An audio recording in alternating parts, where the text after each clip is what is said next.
Last time we found out that the steel was actually in great shape even after sitting with water inside for years. So we cleaned everything, sealed it and started painting inside and out. Turns out the shell was solid. In this episode, we finished the hull paint, build and weld the floor structure and finally install the floor itself. The helm goes in, the steering gets connected, and I start adding the most basic electro-digicals.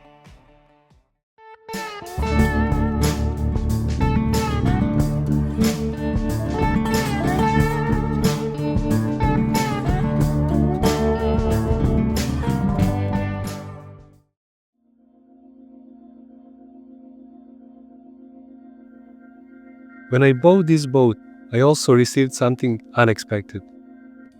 2 photo albums from 1998.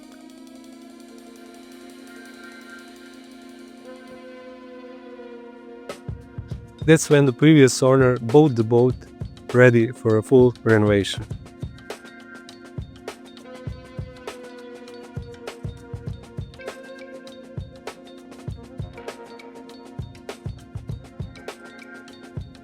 Looking through these photos, you can see how much care went into it.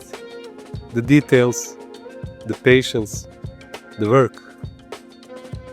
This boat didn't just exist, it lived a full life.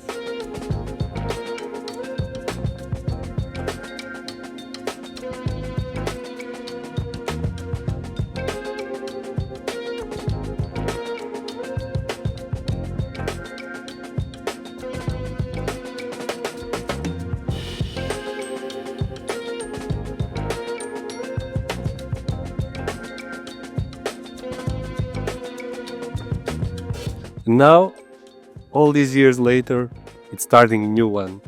With me. Same boat, different hands, still alive. And I'm just continuing the story.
The underwater part of the hull was actually in great shape.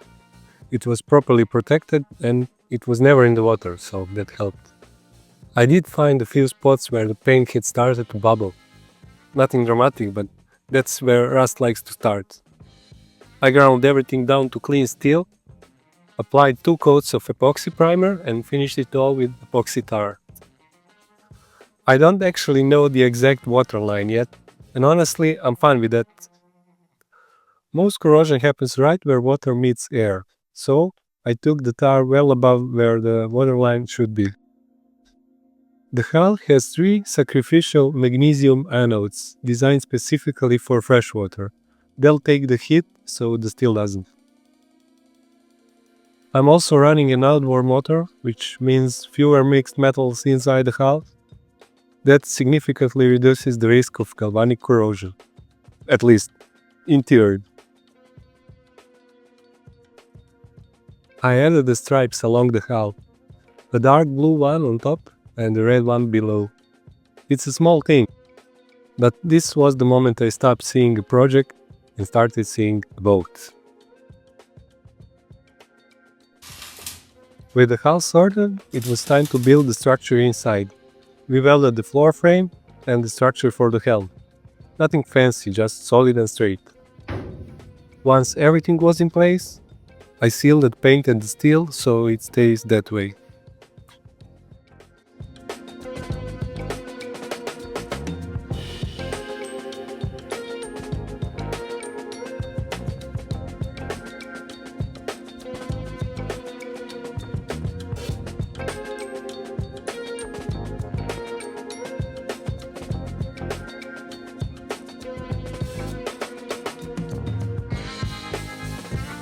Then I moved to the stern.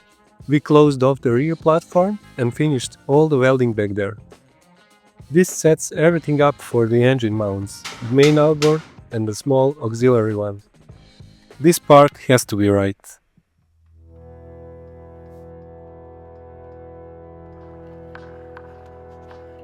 I know OSB isn't something you'd normally use on sailboats or in a marine environment. But this isn't a sailboat and it's not the sea. This is a riverboat, and inside, the OSB will never come into contact with water. I mean, that's by design. The interior is a living space, clean, dry and protected. Anything wet, dirty or messy, that happens outside on decks.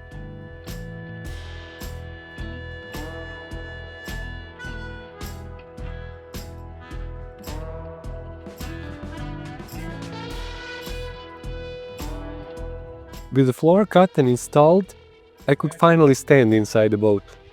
I'm 204 centimeters tall.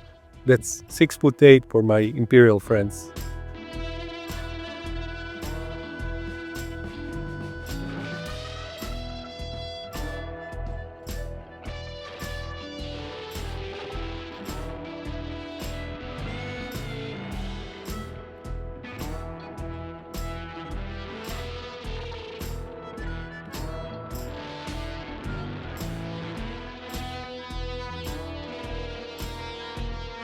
I've been on a lot of boats under 30 feet, and none of them had proper standing height.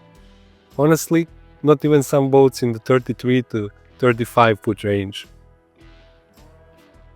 That's actually why I bought this boat.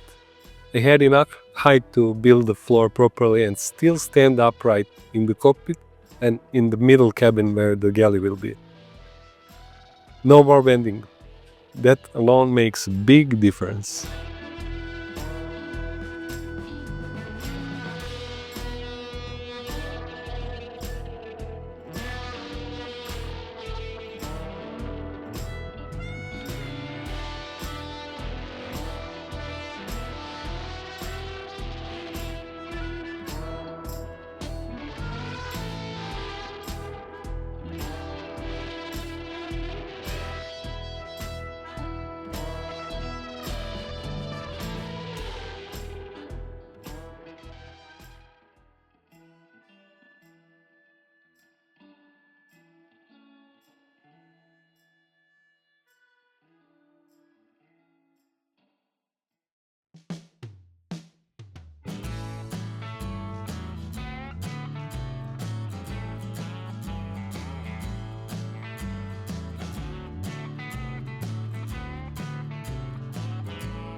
The next big milestone was welding the engine mounts.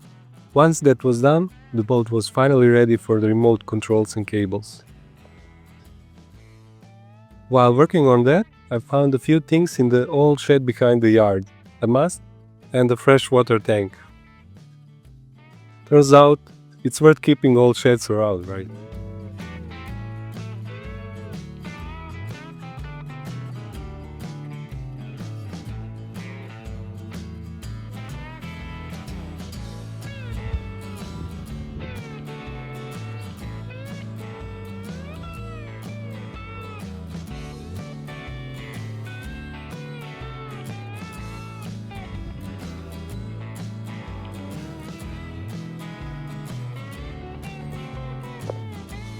With the controls in place, I could move on to the basics. A fish finder, a Mercury Smartcraft module, and basic interior lighting. Nothing excessive, just what the boat actually needs.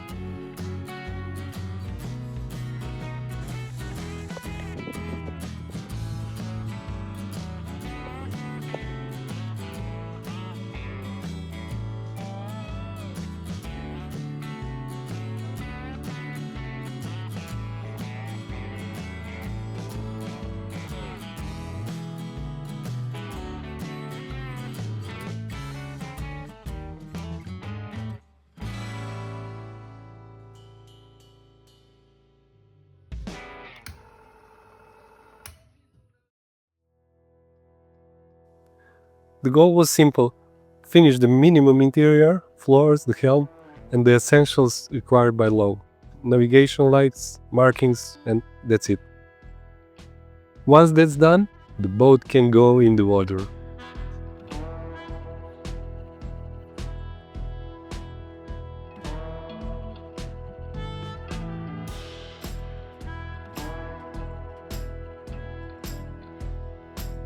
The engine was the last piece of the puzzle. By that point, everything was already prepared. Mounts, controls, cables, all in place. It was basically plug and play.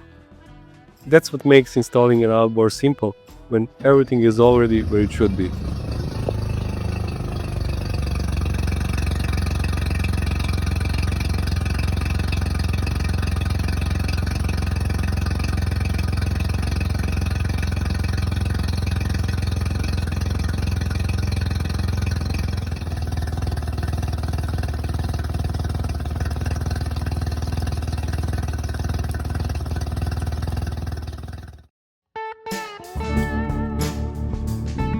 Next time, the boat is finally ready for launch. We load it onto the trailer, strapped down, ready for the road. And after a decade of waiting, this boat goes back where it belongs, back on the river. If you'd like to see where this goes, feel free to subscribe. See you on the river next week.